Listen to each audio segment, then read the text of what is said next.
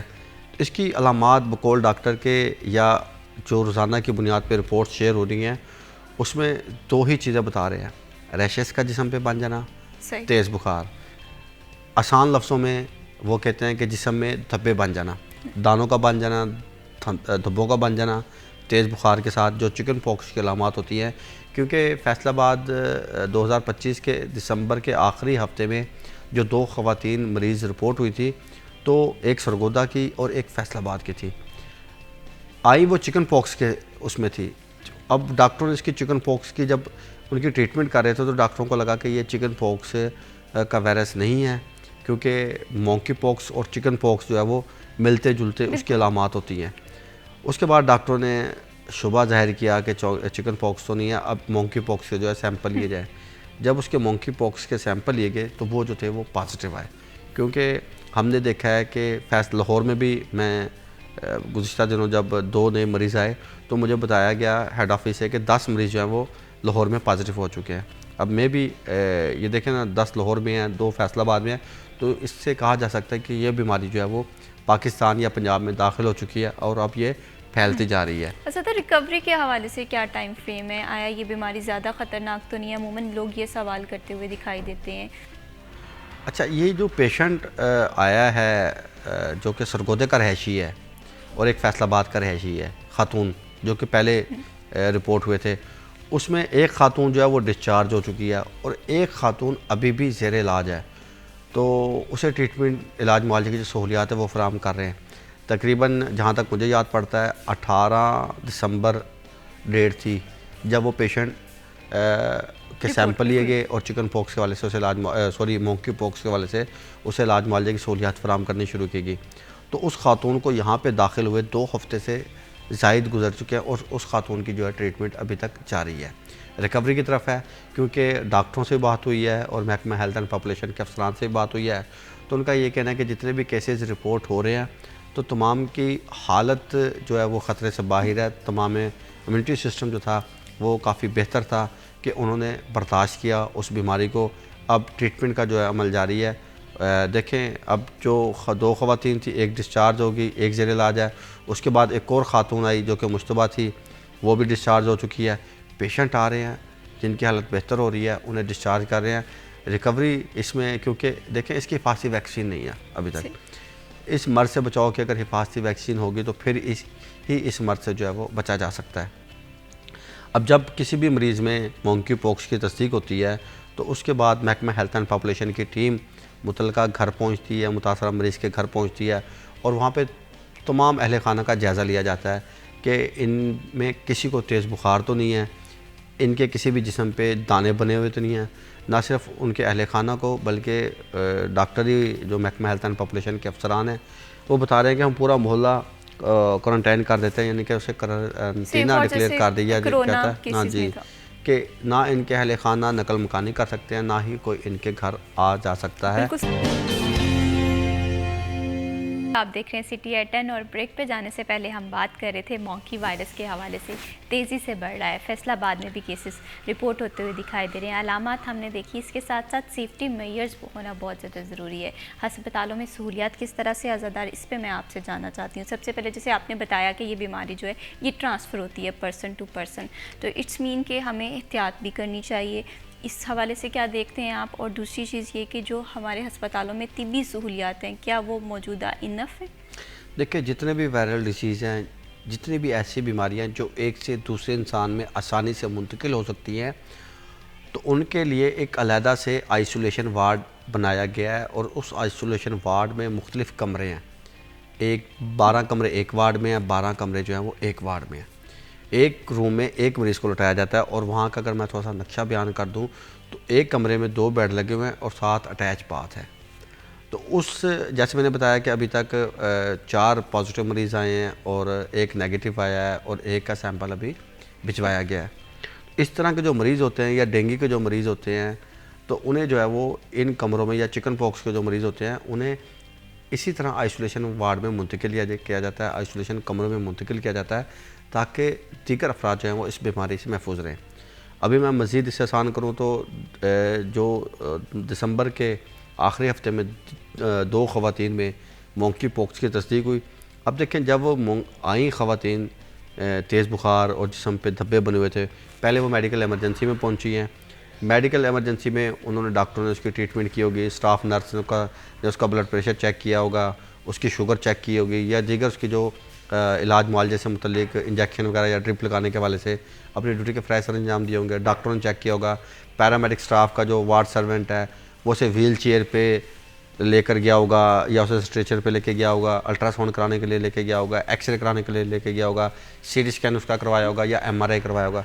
اب اس خاتون نے جہاں جہاں اس چیز کو ٹچ کیا، اپنے جسم کو ٹچ کیا، تو یہ جو تھی وہ وائرل ہونے والی بیماری ہے، تو ظاہری بات ہے وہ وہاں پہ اپنے جراثیم کے اثرات جو ہے وہ چھوڑ گئی ہے۔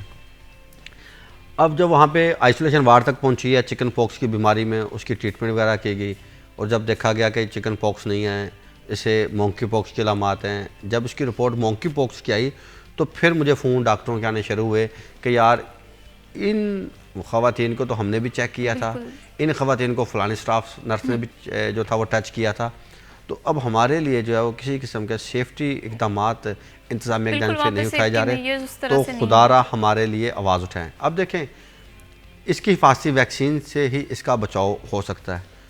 اب اس کی حفاظتی ویکسین ابھی تک کہتے ہیں ایجاد نہیں ہوئی یا پاکستان میں نہیں آئی۔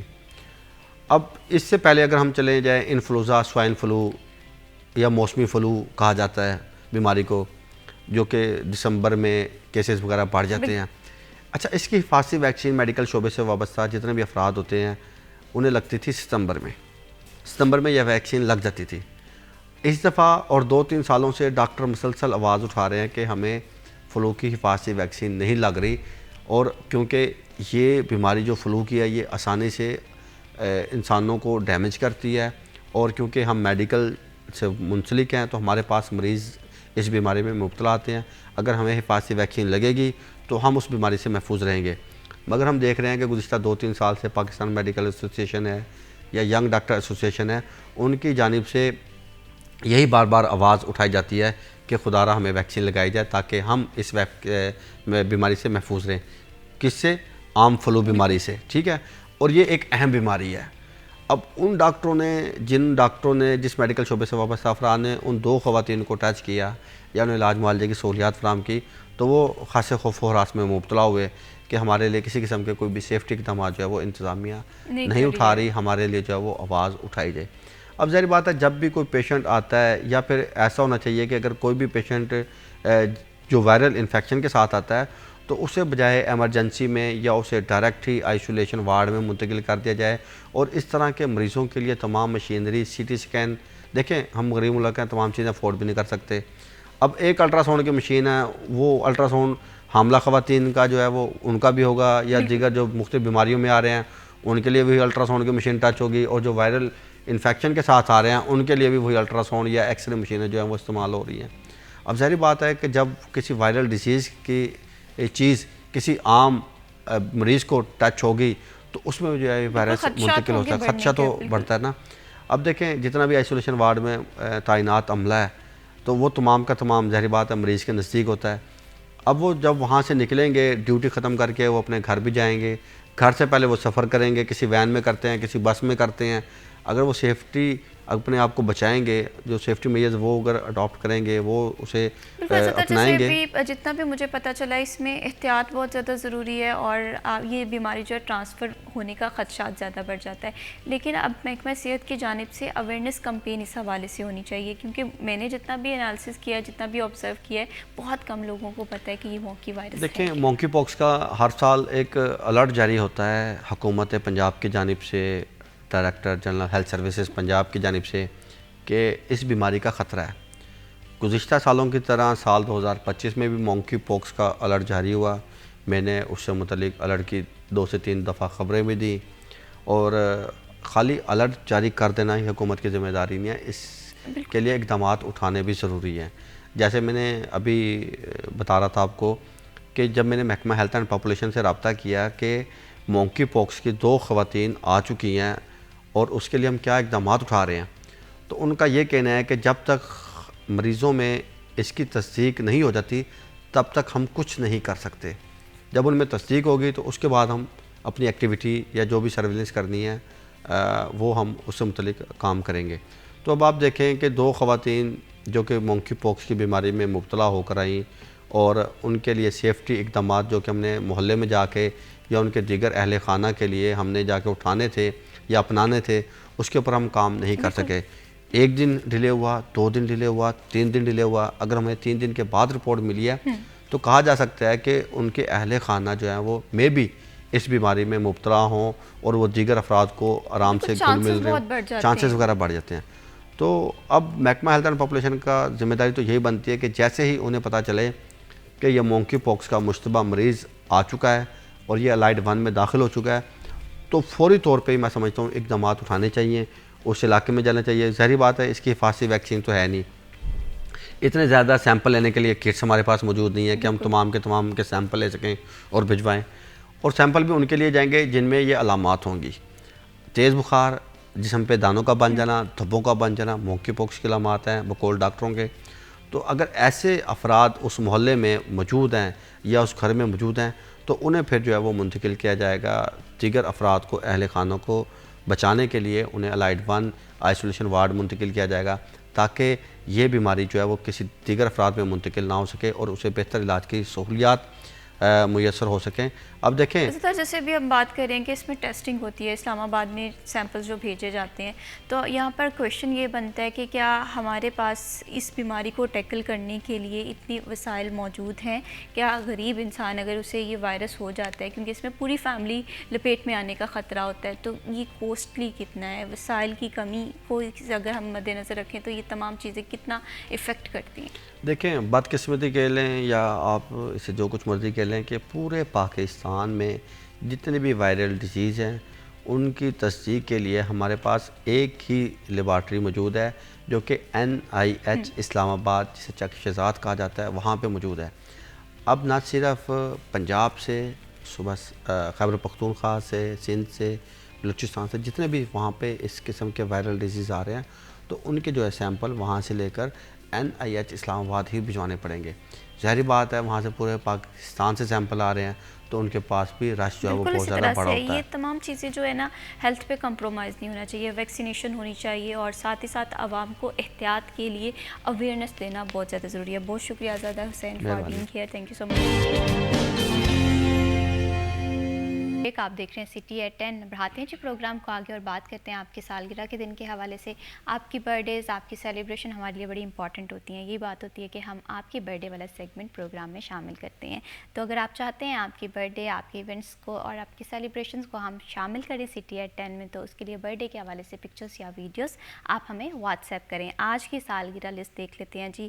آج میاں کاشف فرید جو ہیں وہ سالگرہ منا رہے ہیں. Wishing ya very very happy birthday. اللہ تعالیٰ آپ کو لمبی زندگی دے، صحت والی زندگی دے اور آپ کی زندگی میں ہر دن اسی طرح سے خوشیوں سے بھرا ہوا ہو. اسلام کی تاریخ کا وہ روشن دن جس دن حضرت علی کرم اللہ وجہ اس دنیا میں آئے. شجاعت، بہادری، علم، تمام تر پہلو ایک ہی شخصیت میں سمٹ کر اس دنیا میں آئے، جن کی پیدائش خانہ کعبہ میں ہوئی، جن سے ہم علم بھی سیکھ سکتے ہیں، شجاعت بھی سیکھ سکتے ہیں، بہادری بھی سیکھ سکتے ہیں، عدل بھی سیکھ سکتے ہیں. آج کی سوسائٹی میں یہ تمام چیزیں کیوں مسنگ ہے؟ کس طرح سے ہم اپنی زندگی میں شامل کر سکتے ہیں؟ اس پر جی گفتگو کریں گے. اس ٹاپک پہ بات کرنے کے لیے ہمیں پروگرام میں جوائن کیا ہے علامہ سید ذاکر حسین نقوی صاحب نے. اسلامی اسکالر ہیں. آئیے خوش آمدید کہتے ہیں. السلام علیکم. وعلیکم السلام. کیسے ہیں آپ؟ الحمدللہ. آپ سنائیں ٹھیک ہیں؟ الحمدللہ میں بالکل ٹھیک ہوں. بہت شکریہ پروگرام میں وقت دینے کے لیے. اور انہی کے ساتھ ہمیں جوائن کیا ہے ڈاکٹر عبدالحفیظ صاحب نے. اسلامی اسکالر ہیں. آئیے خوش آمدید کہتے ہیں. السلام علیکم. وعلیکم السلام. کیسے ہیں ڈاکٹر صاحب آپ؟ میں بالکل ٹھیک. آپ سنائیں. آپ؟ الحمدللہ میں بالکل ٹھیک ہوں. Thank you so much for joining اس ان دس پروگرام. علامہ سید ذاکر حسین نقوی صاحب، آپ سے گفتگو کا آغاز کروں گی. حضرت علی کی پیدائش خانہ کعبہ میں ہوئی.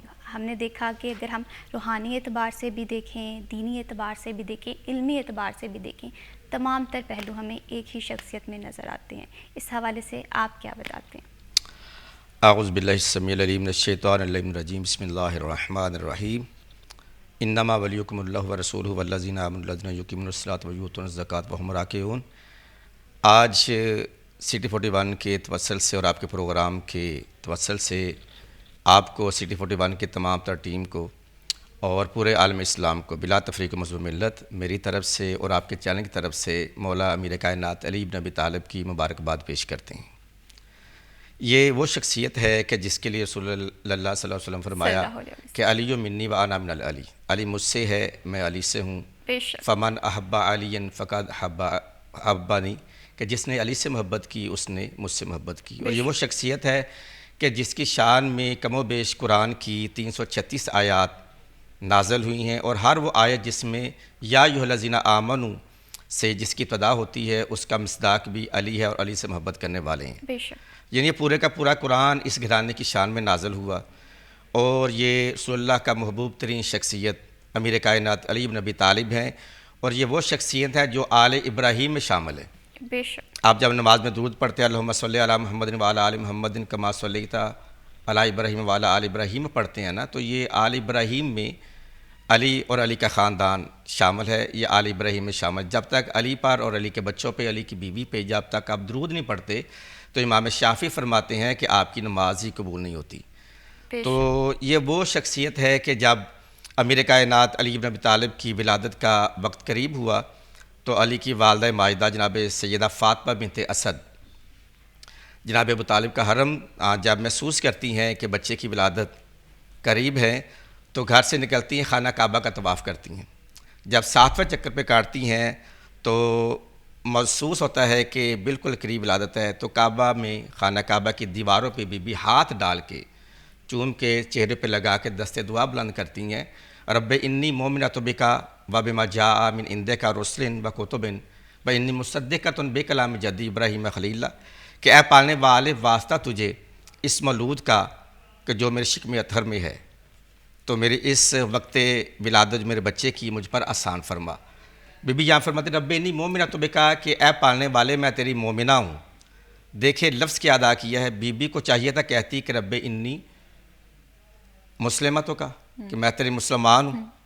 ابھی مسلمان کا ذکر بھی نہیں آیا، ابھی اسلام بھی نہیں آیا، تو اسلام کا جو اگلا سٹیپ ہے سپرلیٹو ڈگری ہے وہ ہے ایمان کی۔ ایمان کی قرآن میں اللہ تعالیٰ ایمان سے ہی مخاطب کرتا ہے ایمان والوں کو۔ بی بی کہتے رب انی مومنۃ بک، میں تیری مومنہ ہوں، مومنہ رب انی مومنۃ بک و بما جاء من عندک رسل و کتب، اور تیری طرف سے جتنے بھی رسول آئے ہیں اور جتنی بھی کتابیں آئی ہیں میں ان پر ایمان رکھتی ہوں۔ بے شک انی جاکم، تیری طرف جتنے بھی کتابیں آئی ہیں جتنے بھی رسول آئے ہیں میں ان پر ایمان رکھتی ہوں، اور میں اپنے ابراہیم جد اعلیٰ پر ایمان بھی رکھتی ہوں اور ان کی تصدیق بھی کرتی ہوں کہ انہوں نے جب بھی کہا جہاں بھی کہا سچ کہا ہے، وہ صدیق نبی تھے۔ اور بھی فرماتے لما یسرت علیہ ولادت، یہ پالنے والے واسطہ تجھے اسی مولود اعظم کا، اسی مولود اطہر کا، اسی پکیزہ مولود کا واسطہ جو میرے شکم اطہر میں ہے، اس وقت مشکل میں میری مشکل کو شائع فرما۔ اور بی بی کی جب دعا کرنا تھی فوراً اللہ تعالیٰ نے دعا کو قبول کیا اور میرے کائنات کا ظہور ہوا۔ یہاں پر ایک آیت سورہ مائدہ کی میں کوٹ کرتا چلوں کہ بی بی نے ادھر دعا کی اور ادھر دیوار کعبہ شک ہوتی ہے، بی بی اندر تشریف لے کے جاتی ہیں، نہ کوئی داعیہ ہے نہ کوئی فیملی کی اور مستور ہے جو اس وقت مشکل میں بیویوں کا ساتھ دیتی ہیں۔ تو یہاں پہ کون ہے؟ یہاں پہ روایات میں ہے کہ بی بی جب خانہ کعبہ میں گئی تو مولا امیر کائنات کی جب ولادت کا وقت قریب ہوا تو ان میں جناب مریم آتی ہے، آسیہ بنت مزاحم آتی ہیں، بیویاں اور حوران آتی ہیں جو بی بی کو تسلی دیتی ہیں، ہاں مشکل وقت میں بی بی کی دل جوئی کرتی ہیں اور میرے کائنات کی ولادت ہوتی ہے۔ دیکھیں دیوار کعبہ پھٹی، لوگ گھبرا کے گھروں کو چلے گئے۔ اب 3 دن برابر بی بی بیت اللہ میں رہی ہے۔ ایک دن اگر کسی کی وائف ایک شب یا ایک دن گھر پہ نہ آئے تو یقیناً گھر والوں کو پریشانی ہوتی ہے، اور پھر اس کنڈیشن میں ہو کہ جب وقت ولادت ہو کسی کی تو اس حالت میں بی بی اگر گھر سے چلی جائے اور 3 دن برابر رہے، گھر سے باہر رہے تو گھر والوں کو پریشانی ہوتی ہے۔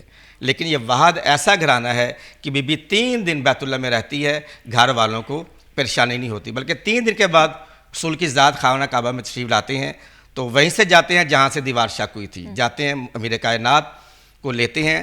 تو یہاں پر ہمارے برادران کی کتابوں میں یہ روایت کوٹ کرتا چلوں کہ بی بی کہتی ہیں یا رسول اللہ جب سے یہ 3 دن نا بچے نے آنکھ نہیں کھولی، تو جیسے ہی دست دعا بی بی بلند کرتی ہیں اور بی بی مولا علی کو امیر کائنات کو ختمی مرتبت کے ہاتھوں کے سپرد کرتی ہیں تو آپ کی ذات امیر کائنات کی ذات آنکھیں کھول کے پہلی جو نظر پڑتی ہے علی بن ابی طالب کی وہ چہرہ رسالت پہ پڑتی ہے۔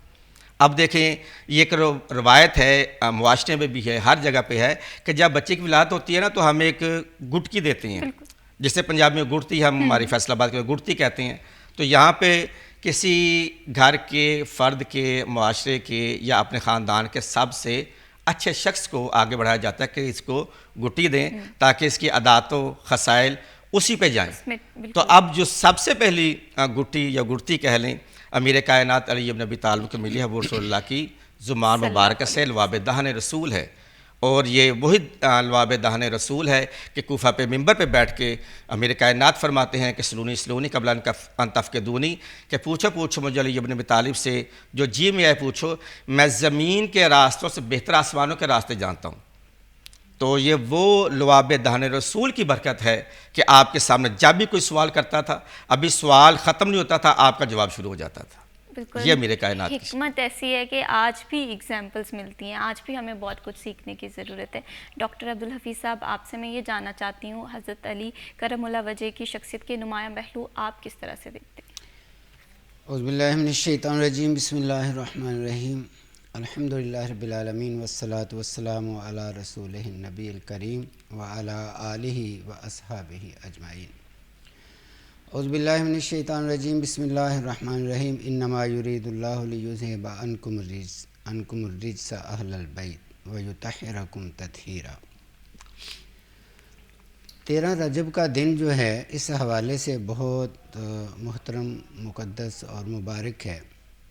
اس کائنات میں سیدنا امیر المومنین حضرت علی المرتضیٰ علیہ السلام کرم اللہ وجہہ تشریف لائے.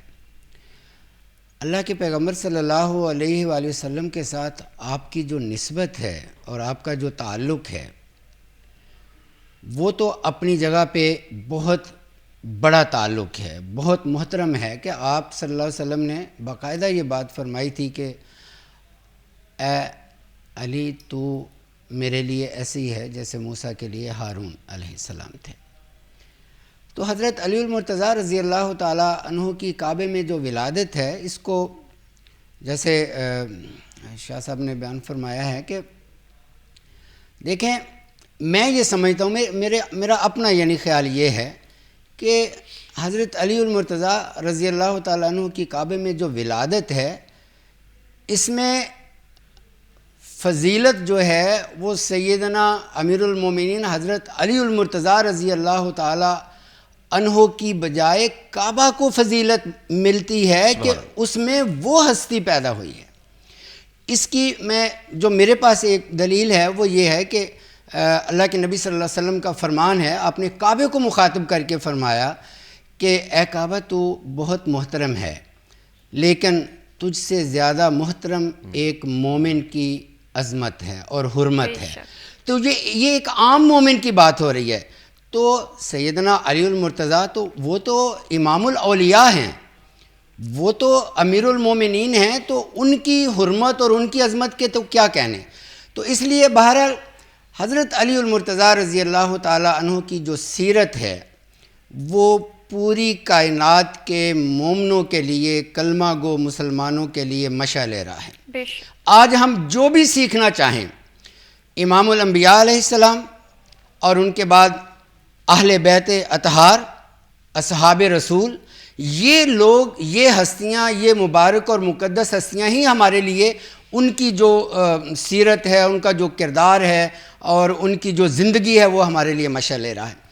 امیر المومنین کے بارے میں آپ کو ایک بات جو ہے وہ بتاتا چلوں کہ ایک جنگ کے دوران انہوں نے اپنے مد مقابل پر قابو پایا اور اس کو زمین پر لٹایا، اور آپ اس کو قتل کرنے والے تھے کہ اس بدبخت نے امیر المومنین کے چہرے کی طرف تھوک دیا. تو امیر المومنین نے اس کو چھوڑ دیا. اب یہ بات اتنی حیرانی کا باعث تھی اس آدمی کے لیے کہ میں تو سمجھتا تھا کہ اس کو اور زیادہ غصہ آئے گا اور یہ فوراً مجھے جو ہے وہ قتل کر دے گا. تو اس نے پوچھا کہ آپ نے ایسا کیوں کیا؟ تو امیر المومنین سیدنا حضرت علی المرتضیٰ رضی اللہ تعالیٰ عنہ فرمانے لگے کہ میں پہلے تجھے اللہ کی رضا کے لیے قتل کرنا چاہتا تھا، جہاد کا یہی مقصد ہوتا ہے. کتنا لیکن جب تو نے میرے خوبصورت چہرے واقعہ کی ہے، طرف کتنا خوبصورت واقعہ ہے، تھوکا اور یہ تو ہماری- اس میں میرا غصہ شامل ہو گیا, تو میں نے اپنے غصے کو جو ہے نا وہ پی لیا اور میں نے بالکل، تجھے چھوڑ بالکل دیا. صحیح ڈاکٹر. تو سیدنا علی المرتضیٰ رضی اللہ تعالیٰ عنہ کی بہادری, ان کی حکمت, ان کا علم, وہ تو میدان خیبر ہو یا پھر جو ہے وہ کوئی بھی جنگ کا میدان ہو. بے شک اسی طرح سے حضرت علی کی زندگی ایسے خوبصورت واقعات سے بھری ہوئی ہے. آپ دیکھ رہے ہیں CT810 اور پروگرام میں جی ہم بات کر رہے ہیں 13 رجب کے حوالے سے حضرت علی رضی اللہ عنہ کی یوم ولادت کا دن, اور اس دن ہم حضرت علی کی شخصیت کو پڑھ رہے ہیں, دیکھ رہے ہیں, سمجھ رہے ہیں, اور ساتھ ہی ساتھ ان تمام چیزوں کو اپنی زندگی میں امپلیمنٹ کرنے کی کوشش کر رہے ہیں. اور بریک پہ جانے سے پہلے ہم حضرت علی کی شخصیت کے حوالے سے بات کر رہے تھے. کیا نمایاں, کیا خوبصورت شخصیت تھی, جن کے تمام پہلو, وہ شجاعت ہو, وہ بہادری ہو, وہ صبر ہو, تمام چیزیں جو ہیں حقیقی معنوں میں آج کے معاشرے میں ضرورت ہے ان کے فالو کرنے کی. علامہ سید ذاکر صاحب, آپ سے میں یہ جاننا چاہتی ہوں, جیسے میں آپ سے ڈیورنگ دی بریک بات کر رہی تھی کہ حکمرانی میں عدل و انصاف کو بیلنس رکھنے کا حضرت علی کا جو فلسفہ تھا, اس حوالے سے تھوڑا سا بتائیے. بسم اللہ الرحمن الرحیم. دیکھیں, یہ وہ شخصیت ہے کہ جیسے ہم پہلے گفتگو کر رہے تھے کہ آغوش مادر سے لے کر دست رسول تک, اور دست رسول سے لے کر ضربت علی پر جو کوفہ کی محراب میں سجدے کی حالت میں امیر کائنات پہ ضربت لگائی گئی, اگر ہم ساری زندگی کا مطالعہ کرتے ہیں تو یہ سارے کا سارا جو کہہ لے کہ تعلیم و تربیت جو معاشرتی لحاظ سے ہوتی ہے, چھوٹے بچوں پہ بڑوں پہ فرض ہوتی ہے, تو دیکھیں تعلیم و تربیت دینے والی کون سی ذات ہے؟ وہ سید المرسلین محمد مصطفیٰ ہے کہ امیر کائنات علی ابن ابی طالب کی ساری پرورش جناب ختمی مرتبت محمد مصطفیٰ صلی اللہ علیہ وآلہ وسلم نے کی. یہاں تک کہ آپ کوفہ کے ممبر پہ, ابھی میں نے سرنامہ کلام میں نے مولا کے خطبے کا پہلے 2 جملے کیے تھے, سلونی سلونی قبلہ تفقدونی, تو جب مولا یہ خطبہ دے رہے ہیں تو مولا خود فرما رہے ہیں کہ پہچانو ابو طالب کے بیٹے علی کو, پہچانو یہ کون ہے, کہ دستے آغوش مادر سے دستے رسول میں, اور جو میری پہلی غذا بنتی ہے وہ رسول اللہ کا الواب دہن بنتی ہے. اور جب بچے کو کھانے کا وقت ہوتا ہے تو فوراً ماں کی طرف اس کو رجوع کیا جاتا ہے, ماں کو دیا جاتا ہے. مگر جب مجھے بھوک لگتی تھی تو ختمی مرتبت مجھے ماں کے حوالے نہیں کرتے تھے, بلکہ خرما کھجور اٹھا کے, روٹی کا ایک ملا اٹھا کے اپنے منہ میں رکھ کے, اپنے لباب دہن میں اپنا حل کر کے, اپنے دانتوں سے چبا کے, میرے منہ کے ساتھ منہ لگا کے ایسے مجھے خوراک دیا کرتے تھے جیسے ایک پرندہ اپنے بچے کو دیتا ہے.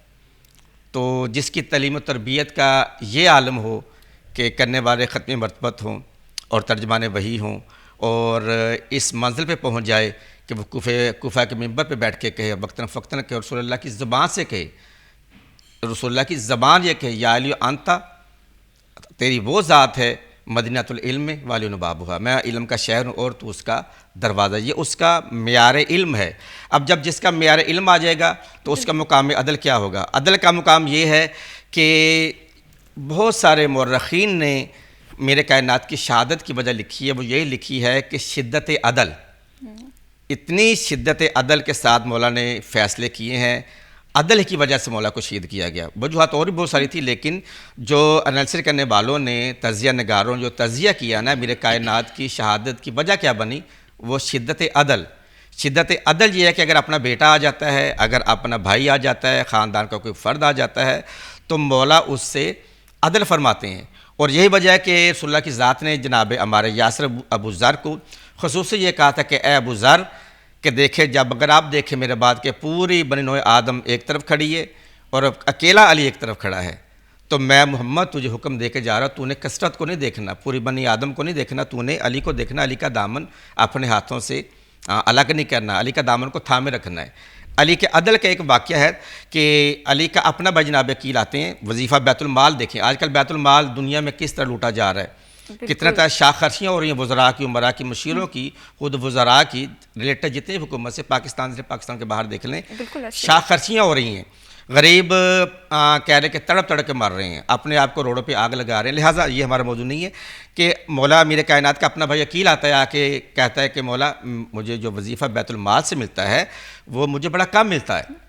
تو میرے کائنات کہتی ہے اچھا, تو میں دیکھتا ہوں. اب جب گھر 2-4 بار آئے تو جب وظیفہ نہ بڑھایا گیا تو پھر جناب عقیل نے اپنے بچوں سے کہا کہ اپنے چچا سے کہو کہ ہمارا وظیفہ بڑھا دے. کیسے بڑھایا جائے؟ ان کو دعوت کے لیے گھر پہ بلایا جائے. آج کسی نے کام کسی کا نکالنا ہوتا ہے تو اس کو دعوت دی جاتی کھانے کی. تو بھتیجوں نے چچا کو جا کے دعوت دی. چچا میرے کائنات علی ابن طالب بھتیجوں کے کہنے پہ گھر پہ دسترخوان بچھا. کھانا کھانے کے بعد میرے کائنات صرف جتنا مرضی وسیع ہوتا تھا نا یہ دسترخوان، میرے کائنات 1 ڈش لائی کرتے تھے. ایک ہی ڈش کو وہ سلیکٹ کرتے تھے. جب کھیلنا کودنا شروع ہو گیا، بچوں سے فری ہو گئے مولا علی، جیسے بچوں کے ہم فریکلس ہو جاتے فری ہو جاتے ہیں، تو اب اشارہ کیا جناب عقیل نے، مولا علی کا بڑا بھائی ہے، اپنے بچوں کو اشارہ کر رہا ہے اپنے چچا کو، یہ اشارہ کرو کہ ہمارا وظیفہ بڑھا دے. میرے کائنات کی خلافت کا دور ہے.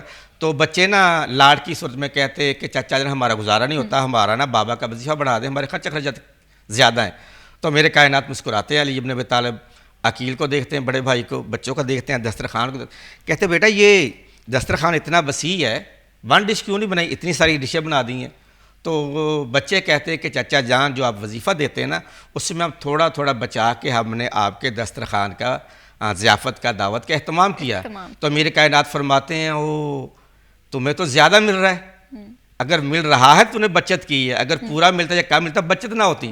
لہذا اگر آپ کا وظیفہ اتنا تھا میں جا کے ایلچی کو حکم کروں گا آپ کا وظیفہ بڑھانے کی بجائے کم کر دیا جائے. تو یہ ہے عدل کا تقاضا. اور عدل کا تقاضا اگر میدان میں دیکھتے ہیں تو تاریخ بڑی پڑی ہے کہ اگر سامنے دشمن بھی آتا ہے نا تو تلوار بھی عدل کرتے ہیں. میرے کائنات کے ہاتھ بھی عدل کرتے ہیں، میرے کائنات کی تلوار بھی عدل کرتے ہیں. 2 حصوں میں مرحب کا واقعہ اکثر پڑھتے ہیں کہ 2 حصوں میں کاٹا گیا، برابر 2 حصوں میں کاٹا گیا. ابھی ڈاکٹر صاحب حفیظ بھائی کہہ رہے تھے کہ دیکھیں اس نے گستاخی کی، تھوکا اور میرے کائنات فوراً اس کو چھوڑ دیا. یہ دیکھیں یہ جو کافر تھا یہ عمر بن عبد ود تھا، خندق کا میدان تھا، عرب کا سب سے بہادر جنگجو تھا. یہ جب آپ کسی بہادر پہ قابو پا لے، پھر ایسا بہادر ہو کہ جو سب سے بڑا بہادر ہو عرب میں مشہور ہو، اس کو چھوڑ دینا تو یہ اس کے عدل کا تقاضا ہے. عدل کا تقاضا یہ ہے کہ اس کو چھوڑ دیا جائے، اپنے غصے کو دور کیا جائے، رضا الہی کے لیے اس کو قتل کیا جائے. اگر مولا علی عادل نہ ہوتے، عدل کا تقاضے پورے نہ کرتے تو آپ تو غصہ بڑھ جانا چاہیے تھا، بے دردی سے قتل کرتے. نہیں، پھر بھی مولا علی نے اس کو انصاف کے ساتھ قتل کیا. پہلا انصاف یہ تھا کہ اس نے اپنے گھوڑے کی ٹانگیں کاٹی تھیں اور میرے کائنات میں ایک ضربت اس کی ٹانگ پہ لگائی، گھوڑے کا قصاص لیا. پھر اس کو اسلام کے ساتھ سلوک گستاخی کا قصاص لیا، اسلام دشمن کا قصاص لیا. پھر مولا نے اس کا ساتان سے جدا کیا. وہاں پہ میدان عدل، میدان میں بھی جو میدان جنگ میں بھی جو عدل کرے اس کو میرے کائنات علی ابن ابی طالب کہتے ہیں. جو معاشرے میں عدل کرے اس کو میرے کائنات علی ابن ابی طالب کہتے ہیں. جو اپنے خان وادے کے ساتھ عدل کرے، بھائی سے بڑا کوئی رشتہ نہیں ہوتا، اس کے ساتھ بھی عدل کر رہے ہیں. اور بچوں سے بڑا رشتہ کوئی نہیں ہوتا، بچوں کے ساتھ عدل کر رہے ہیں. بیوی سے بڑا کوئی رشتہ نہیں ہوتا، اس کے ساتھ عدل کرتے ہیں. اور اللہ اکبر، سخاوت ہو کیا سخاوت کہ میرے کائنات جب جنگ خیبر سے واپس آتے ہیں تو اتنا سونا چاندی جوہرات ملتے ہیں نا کہ اصحاب کرام کے بچے وہ گلیوں میں جیسے سکے ہوتے ہیں سونے کے، گلی میں بیٹھ کے وہ سکوں سے کھیلا کرتے تھے. جب میرے کائنات خیبر سے واپس آئے تو گھر میں 2 سکے لے کر آئے سونے کے. راستے میں جو بھی مستق ملتا تھا دیکھتے تھے، ان کو خیرات کرتے تھے. یہ میرے کائنات کی شخصیت. خیرات کرتے جب گھر پر پہنچے تو 2 سکے باقی بچے تھے، جبکہ باقی صحابہ کرام کے گھروں میں کہہ لوں کہ کافی تعداد میں سونا آ گیا تھا. لیکن جب گھر پہ آئے تو میرے کائنات نے ایک سکہ جناب سیدہ فاطمہ زہرا سلام اللہ کو دیا. یہ گھر کا خرچ اخراجات چلائے. ایک سکہ مولا نے اپنے پاس رکھا کہ اس میں پھر مساکین، غرباء، فقراء کی پھر سے مدد کی جائے گی. یہ جو معاشرے میں بھی جو ہر لحاظ میں ہر مقام پہ عدل کرے اس کا نام میرے کائنات ہے. یہ سارا کریڈٹ شخصیت اس پہ جاتا ہے جس نے اس کی پرورش کی ہے، وہ ہے ختمی مرتبت محمد رسول اللہ. اور مولا فرماتے ہیں کہ میں نے اپنے رسول کی پیروی اس طرح کی ہے جیسے اونٹنی کا بچہ اپنی ماں کے نقش قدم پہ پاؤں رکھ کے چلتا ہے، نہ ادھر نہ ادھر. یہ وہ ہے کہ رسول اللہ کی دی ہوئی تربیت کے مطابق نہ ادھر ہوئے ہیں نہ ادھر ہوئے ہیں. آج بھی سب سے زیادہ ریسرچ رسول کی ذات کے بعد اگر کسی شخص پہ غیر مسلم کرتے ہیں تو وہ امیر کائنات علی ابن ابی طالب کی ذات اقدس سے بالکل کیا خوبصورت اصول تھے حکومت چلانے کے. آج کے دور میں ہم دیکھ لیں کہ ہم کس قدر کس رخ پہ جا رہے ہیں, لیکن ضرورت اس چیز کی ہے کہ یہ تمام چیزیں ہم اپنی پرسنالٹی میں اڈاپٹ کریں. ڈاکٹر عبدالحفیظ صاحب, آپ سے میں جاننا چاہتی ہوں حضرت علی کی سادگی کے حوالے سے. ہم اکثر دیکھتے ہیں کہ آج کے دور میں ہم مٹیریلزم پہ بلیو کر رہے ہوتے ہیں, لیکن حقیقی معنوں میں زندگی سادگی میں ہے, صبر میں ہے, شکر گزاری میں. حضرت علی علیہ السلام کی زندگی میں یہ تمام چیزیں کس طرح سے تھی؟ آپ دیکھ رہے ہیں CTI10 اور پروگرام میں جی ہم بات کر رہے ہیں حضرت علی رضی اللہ عنہ کی زندگی کے حوالے سے. بریک پہ جانے سے پہلے ڈاکٹر عبدالحفیظ صاحب, آپ سے میں بات کر رہی تھی کہ حضرت علی کی شخصیت کے حوالے سے بات کریں. میدان جنگ میں شجاعت نظر آتی تھی, اور اگر ہم پرسنل زندگی میں دیکھیں تو صبر, سادگی, یہ خوبصورت امتزاج کو آپ کس طرح سے دیکھتے ہیں؟ بسم اللہ الرحمن الرحیم. میں اس پر انشاءاللہ مختصر مگر تفصیل سے جو ہے نا وہ روشنی ڈالتا ہوں. امیر المومنین سیدنا علی المرتضیٰ علیہ السلام کی جو شخصیت ہے وہ جس طرح عدل اور انصاف میں اور حکمرانی میں بہت واضح ان کی شخصیت ہے, اسی طرح سادگی میں بھی وہ بہت نمایاں تھے. ایک واقعہ بیان کر کے پھر باقی بات کرتا ہوں. ایک بار حضرت سیدنا امیر المومنین سیدنا علی المرتضیٰ رضی اللہ تعالیٰ عنہ اپنے غلام کے ساتھ بازار گئے اور انہوں نے کپڑے خریدنے تھے. تو انہوں نے جو بہت اچھے والا سوٹ جو تھا, قیمتی سوٹ تھا, وہ خریدا غلام کے لیے, اور اپنے لیے انہوں نے ایک سادہ سا سوٹ خریدا. تو غلام کہنے لگا کہ امیر المومنین آپ, حالانکہ اس وقت آپ اقتدار میں تھے یعنی حکمران تھے, تو فرمانے لگے, وہ غلام کہنے لگا امیر المومنین آپ کو چاہیے, آپ چونکہ بزرگ ہیں, اپنے لوگوں سے ملنا ہوتا ہے, اپنے عدالت میں کچہری میں ہوتے ہیں, آپ کو زیادہ قیمتی اور اچھا سوٹ چاہیے. تو وہ فرمانے لگے کہ تم جوان ہو, تمہیں اچھے کپڑے کی ضرورت ہے, میں اب ضعیف ہو گیا ہوں, بوڑھا ہو گیا ہوں, تو مجھے یہی سوٹ جو ہے نا وہ اچھا لگتا ہے, یہی مجھے ٹھیک ہے. تو آپ دیکھیں کہ سادگی کی انتہا دیکھیں کہ جو ان کا غلام ہے اس کے لیے وہ قیمتی سوٹ خرید رہے ہیں اور اپنے لیے وہ ایک نارمل سوٹ جو ہے وہ خرید رہے ہیں. امیر المومنین سیدنا علی المرتضیٰ رضی اللہ تعالیٰ عنہ جو ہیں, ان کے ساتھ محبت جو ہے وہ ایمان کی ضمانت اور گارنٹی ہے. آج بدقسمتی ہے ہماری, اور یہ بڑے دکھ کے ساتھ میں بات کہنے لگا ہوں کہ ایک ایسی شخصیت کے حوالے سے ہم نے آپس میں تقسیم اور تفریق پیدا کر لی ہے. جو شخصیت مطلب کسی تقسیم اور تفریق کو مطلب ممکن ہی نہیں ہونا چاہیے تھا.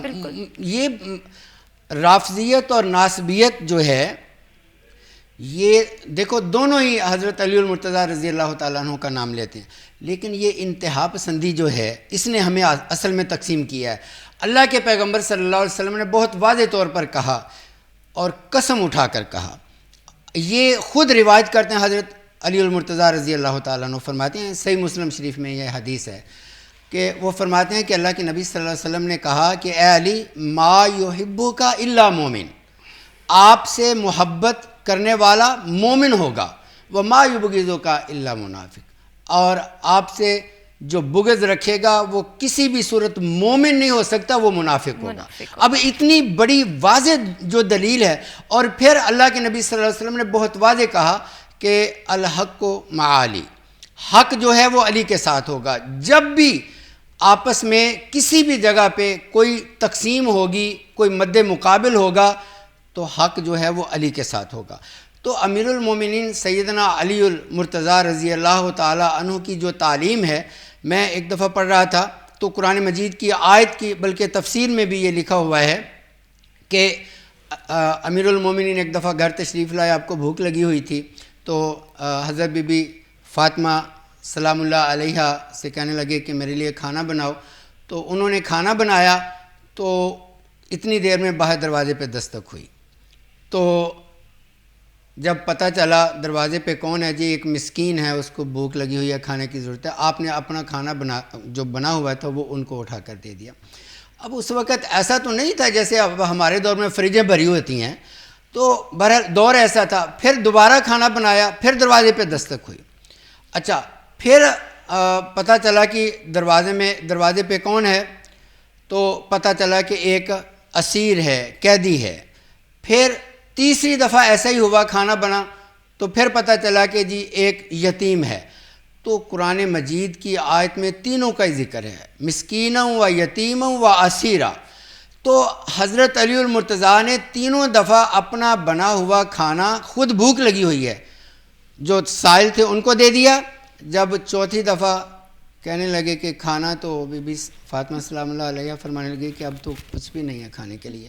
تو امیر المومنین کی جو تعلیمات ہیں ہمارے لیے, وہ تو ہمارے لیے مشعل راہ ہیں. میں یہ سمجھتا ہوں کہ کسی صورت بھی یہ موازنہ بنتا ہی نہیں ہے. دیکھو حضرت ابوبکر صدیق رضی اللہ تعالیٰ عنہ, ان کا مقام اپنی جگہ پہ ہے. اسی طرح سیدنا حضرت عمر فاروق رضی اللہ تعالیٰ عنہ کا مقام اپنی جگہ پہ ہے. سیدنا حضرت عثمان ذوالنورین رضی اللہ تعالیٰ عنہ کا مقام اپنی جگہ پہ ہے. لیکن حضرت علی المرتضیٰ رضی اللہ تعالیٰ عنہ وہ ہستی ہیں جن کو اللہ کے پیغمبر نے باقاعدہ یہ کہا, ہؤلاء اہل بیتی, اہل بیت. اب جو اللہ کے پیغمبر کے گھر والے ہیں, 1,40,000 صحابہ ہیں, اب وہ سب اپنی جگہ پہ ہیں, لیکن گھر والوں سے موازنہ بنتا نہیں ہے. اس لیے ہم جب موازنہ شروع کر دیتے ہیں نا, اور ایک دوسرے پر فضیلت دینا شروع کر دیتے ہیں, میرا خیال ہے کہ یہ بہت غلط ہے. جو اہل بیت اطہار ہیں, جو اللہ کے پیغمبر صلی اللہ علیہ وسلم کے گھر والے ہیں, ان کے ساتھ کسی کا موازنہ بنتا نہیں ہے. اور اللہ کے پیغمبر صلی اللہ علیہ وسلم کا یہ فرمانا کہ من کنت مولا ہو فہذا علی مولا ہو, اس سے بڑھ کر کیا ہو سکتا ہے کہ جس کا میں مولا ہوں علی اس کا مولا ہے. تو یہ ڈگری اور یہ اعزاز بھی حضرت علی المرتضیٰ رضی اللہ تعالیٰ عنہ کو. تو حضرت علی, جیسے ابھی شیخ فرما رہے تھے کہ پوری زندگی تربیت ہی اللہ کے پیغمبر نے کی ہے, اور جس ہستی کی تربیت اللہ کے پیغمبر کی آغوش میں ہوئی ہو, اس ہستی سے کیسے ممکن ہے کہ کسی کا موازنہ کیا جا سکے. بالکل بنتا ہی نہیں ہے. اور یقین کریں زندگی اتنی خوبصورت ہے اگر ہم اسلام کے اصولوں پہ امپلیمنٹیشن کر لیں. اور حضرت علی کی زندگی ہمارے سامنے ایک مثال ہے جس میں صداقت بھی ہے, جس میں سچائی بھی ہے, جس میں عدل بھی ہے, جس میں انصاف بھی ہے. علامہ سید صاحب, آپ سے میں یہ جاننا چاہتی ہوں, جیسے ابھی ہم اقتدار کے حوالے سے بات کر رہے تھے, آپ نے بڑی خوبصورتی سے بتایا کہ عدل کا تقاضا حضرت علی کی نظر میں کس طرح سے ہے. اگر ہم اقتدار کے حوالے سے دیکھیں, اوور آل حضرت علی کی پرسنالٹی کو اسٹڈی کریں, تو ان کے کون سے نمایاں اصول نظر آتے ہیں جن کا آج کے دور میں ہونا بہت ضروری ہے؟ دیکھیں, سب سے پہلے تو انسان کے میں وہ ایبلٹی ہونی چاہیے کہ واقعہ وہ اقتدار کا حقدار ہے یا نہیں ہے. سب سے پہلے یہ دیکھنا چاہیے. ایسا نہ ہو کہ وہ اس کے لائق نہ ہو, اس کو بٹھا دیا جائے. تاریخ میں ملتا ہے, ایک ہی مثال دے دیتا ہوں, کافی ہوگی. جیسے یزید ہے, وہ آیا اس لائق تھا کہ اس کو اقتدار دیا جائے, مگر جب دیا گیا تو کتنا بڑا نقصان, آج تک اس کے دیے ہوئے نقصان کو آج پوری ملت اسلامیہ اس کو برداشت کر رہی ہے اور بھگت رہی ہے. تو دیکھیں یہاں پر ایک میں آپ کو مثال یہ دیتا ہوں. جب میرے کائنات علی بن ابی طالب کو اقتدار ملا, خلافت ملی, پہلے تو آپ اس کو لینا پسند نہیں کرتے تھے. جب اصحاب پیغمبر کے زور پر دیکھ لیں, جب میرے کائنات نے جب اقتدار لیا نا, تو منافقین ہر دور میں رہے ہیں. آج بھی ہماری صفوں میں بھی, ہمارے خاندان میں, معاشرے میں منافقین ہیں, منافقت کرتے ہیں. اور ابھی حدیث بھی بیان کی ہے, رسول اللہ صلی اللہ علیہ وسلم نے فرمایا کہ یا علیو لا یحبک الا مومن ولا یبغضک الا منافق. تم سے محبت وہی رکھے گا جو مومن ہوگا, اور بغض وہی رکھے گا جو منافق ہوگا. جب میرے کائنات کو اقتدار ملا تو منافقین نے, کہ ایک بڑی جماعت نے پراپوگنڈا شروع کر دیا کہ آپ نے ان کو اقتدار منتقل کیا ہے, اب تیار ہو جو وہ خود بھی ٹاٹ پہنے گا اور تمہیں بھی ٹاٹ پہنائے گا. جو زرق برق لباس پہننے کے عادی تھے, انہوں نے یہ کہنا شروع کیا. سب سے پہلی بات دیکھیں کیا کہا گیا کہ وہ خود بھی ٹاٹ پہنے گا اور تمہیں بھی ٹاٹ پہنانے پر, کیونکہ اس کا عدل ایسا ہے, وہ شاہ خرچیاں نہیں کرے گا, وہ لوگوں کو فیسلٹیاں دے گا, اپنے خاندان کو وہ پروموٹ نہیں کرے, خاندان کو وہ سہولتیں نہیں دے گا, اپنے اعزا قرب دوست احباب کو نہیں دے گا, وہ عدل سے کام لے گا.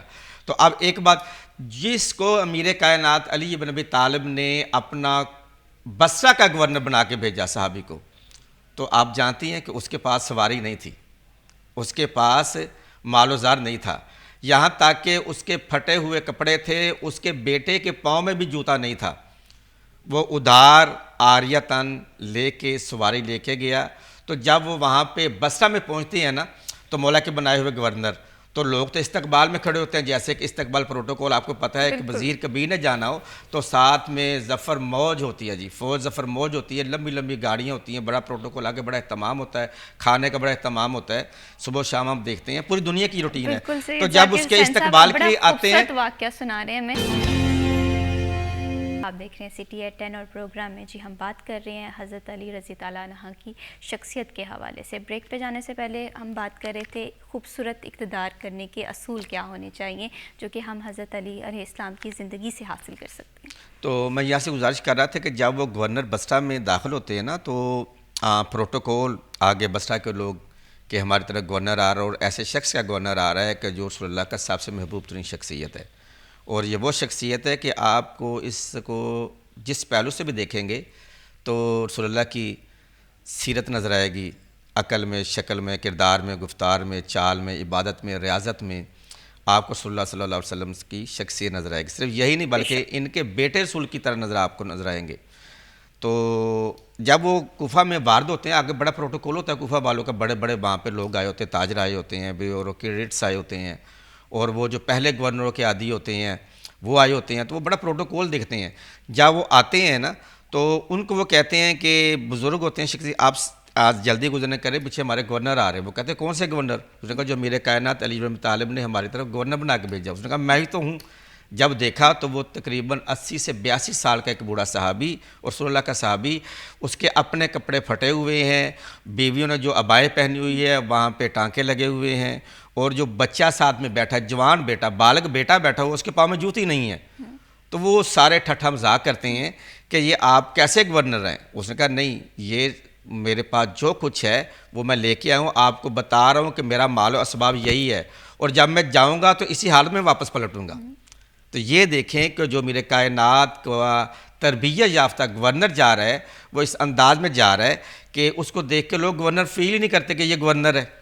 تو اس طرح جو کوفہ کی طرف گیا، جتنے بھی گورنر، مصر کی طرف گئے، جتنے بھی گورنر بھیجے ہیں وہ عام طبقے کے لوگ بھیجے ہیں، نہ ان میں کوئی بڑا تاجر ہے، نہ ان میں کوئی بڑا عالم ہے، نہ علم ہے لیکن بظاہر شعبہ رکھنے والا، خود ساختہ عالم نہیں ہے، خود ساختہ وہ جس میں ذمہ دار نہیں ہے، بڈیرا نہیں ہے، بڑا بیوروکریٹس نہیں ہے، یعنی کہ عام زندگی کے لوگ کہ جس پر امیر کائنات کو اعتماد تھا کہ یہ عدل پہ قائم رہیں گے، اور جا تو یہی وصیت کی کہ اللہ اور اللہ کے رسول کی سیرت کے مطابق جا کے حکومت کو وہاں پہ کرنا اور عدل کو قائم کرنا۔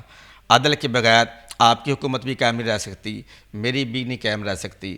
تو میرے کائنات فرماتے ہیں کہ حکومت کفر پہ تو قائم رہ سکتی ہے مگر ظلم کے نہیں، اور ظلم کی زید ہے عدل۔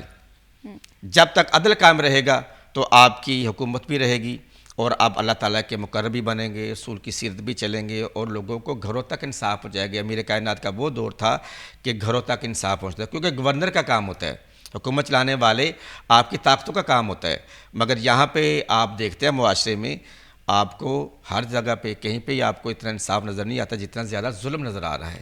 وجہ کیا ہے کہ ہم امیر کائنات علی بن ابی طالب کی شخصیت سے، اس کی سیرت سے دور ہیں، تو آج ہمیں پتہ نہیں چل رہا کہ ہم نے حکومت کیسے چلانی ہے، اپنے گھر کا نظام کیسے چلانا ہے۔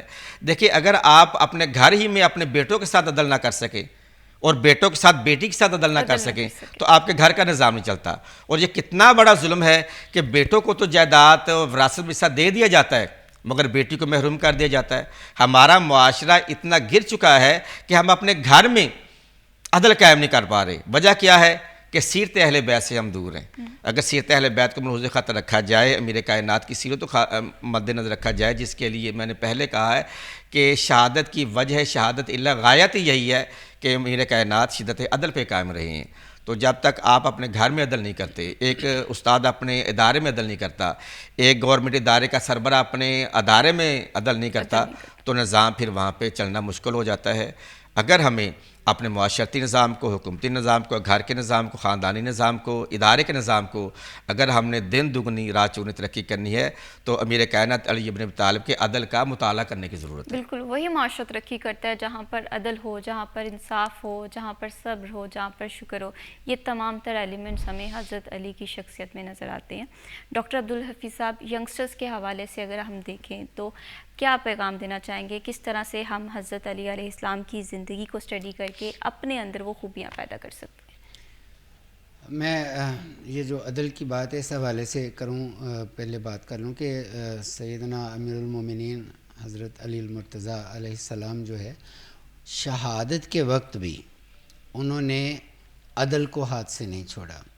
جب ان کو ضرب لگی، عبد الرحمن بن ملجم بدبخت، وہ حالانکہ کلمہ گو تھا، کلمہ پڑھا ہوا تھا، اس نے جب یہ آپ کے سر مبارک پر ضرب لگائی تو ہاں، اس سے پہلے ایک بات میں یہ کروں، سیدنا امیر المومنین حضرت علی المرتضیٰ علیہ السلام جو ہیں، ان کے بارے ان کے سر پر ہاتھ رکھ کر اللہ کے پیغمبر صلی اللہ علیہ وسلم نے بہت پہلے یہ بات کہہ دی تھی کہ بہت بدبخت ہوگا میری امت کا وہ شخص جو اس سر کو زخمی کرے گا اور اس داڑھی کو خون سے رنگین کرے گا۔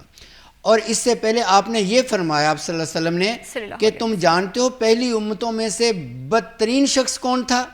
تو صحابہ نے کہا یا رسول اللہ آپ ہی بتا دیں۔ تو آپ نے قرآن کی آیت پڑھی، اذ انبعث اشقاہا، حضرت صالح علیہ السلام کی وہ اونٹنی کی ٹانگیں کاٹنے والا بدبخت جس کو اللہ نے قرآن میں بدبخت کہا ہے۔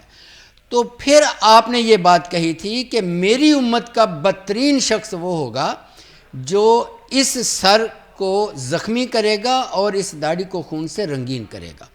تو جب خیر ضرب لگی تو لوگوں نے جلدی سے پکڑ لیا اس بدبخت کو۔ تو امیر المومنین نے کیا کہا؟ آپ نے کہا اس کو کچھ نہ کہنا، اس کو آرام سے رکھو، اچھا کھانا کھلاؤ، یہ آپ کے الفاظ ہیں، بہترین کھانا کھلاؤ اور اس کو کچھ نہ کہنا۔ اگر میں صحت یاب ہو گیا تو پھر میری مرضی ہے، میں اس سے بدلہ لوں یا معاف کر دوں، اور اگر میں اس دنیا سے رخصت ہو گیا تو پھر بھی میری تو یہی مرضی ہے کہ میں اس کو معاف کر دوں، لیکن اگر تم نے قصاص لینا بھی ہوا تو صرف ایک ہی شخص کو جس نے مجھے ضرب لگائی ہے اس کو میرے قصاص میں قتل کر دینا، اس سے کے ساتھ اور زیادتی نہیں ہونی چاہیے کہ اس کے گھر والوں کے ساتھ یا اس کے رشتہ داروں کے ساتھ تم کوئی ایسا سلوک کرو۔ تو یہ امیر المومنین حضرت علی المرتضیٰ کی تعلیمات تھی کہ زخمی حالت میں بھی وہ لوگوں کو نصیحت کر رہے ہیں کہ اس کے ساتھ زیادتی نہ ہو۔ تو میں اپنے نوجوان بچوں سے، دوستوں سے یہی کہوں گا کہ ہمیں چاہیے کہ ہم ان مقدس ہستیوں کی سیرت کا مطالعہ کریں، اور یہ ضروری نہیں ہے، کتاب تو ہمارے ہاتھ سے چھوٹ ہی گئی ہے، یہ تو ہماری بدبختی ہے، لیکن اب موبائل میں بھی سارا علم موجود ہے۔ یہ فضول موبائل کو استعمال کرنے کی بجائے آپ موبائل پر بھی جو ہے ان مقدس ہستیوں کی سیرت کا مطالعہ کر سکتے ہیں، ان کی زندگی کو دیکھیں، ان کے اقتدار کو دیکھیں اور ان کے خاندانی نظام کو دیکھیں، ان کے اپنے بچوں کے ساتھ، اپنی بیوی کے ساتھ، اپنے دوستوں کے ساتھ، اپنے جو ہے مقتدیوں کے ساتھ اور اپنی رعایا کے ساتھ جو ان کا سلوک تھا، جو ان کا کردار تھا، اس پر چلنے کی کوشش کریں اگر ہم چاہتے ہیں کہ ہم دنیا اور آخرت میں کامیاب ہوں۔ بے شک کامیابی کا راز اسی میں ہے۔ اس میں علامہ صاحب آپ سے یہ جاننا چاہتی ہوں مہمان نوازی کے حوالے سے، مہمان نوازی کے حوالے سے حضرت علی کی شخصیت کس طرح سے تھی؟ جی، مہمان نوازی الحمدللہ میرے کائنات کی عظیم تر تھی، صرف میرے کائنات کی نہیں، ان کے شہزادوں کی بھی۔ میرے کائنات نے ایک دسترخوان اپنے گھر میں سجایا تھا اور وہ ہمیشہ سے دن صبح شام چلتا رہتا تھا، اور آپ میرے کائنات فرماتے تھے کہ مہمان نوازی یہ سنت ابراہیمی ہے، سنت رسول اللہ تو ہے مگر یہ اس خاندان کی یہ پرانی سنت حضرت ہے. علیہ السلام کی شخصیت ایسی ہے کہ اس پروگرام کا وقت جو ہے وہ کم ہے, ہماری زبان کے لفظ کم پڑ جائے, ہماری قلم کی لکھنے کی طاقت جو ہے یہ کم پڑ جائے. حضرت علی علیہ السلام کی شخصیت ایسی ہے, ہمیں سیکھنے کی بہت زیادہ ضرورت ہے. آیا وہ مہمان نوازی ہے, چھوٹوں سے سلوک ہے, بڑوں کا ادب ہے, یہ تمام تر چیزیں حضرت علی علیہ السلام کی شخصیت میں نمایاں رہی ہیں. بہت شکریہ علامہ سید ذاکر حسین صاحب فار جوائننگ اس ان دس پروگرام. بہت شکریہ ڈاکٹر عبدالحفیظ صاحب, آپ نے پروگرام کے لیے وقت نکالا. وہی معاشرہ ترقی کرتا ہے جس میں عدل ہو, جس میں انصاف ہو, اور ساتھ ہی ساتھ اسلام کے اصولوں کو فالو کرنے کی اللہ تعالیٰ ہم سب لوگوں کو توفیق اور طاقت دے. اسی کے ساتھ میں وش حبیب کو دیجیے اجازت. اللہ حافظ.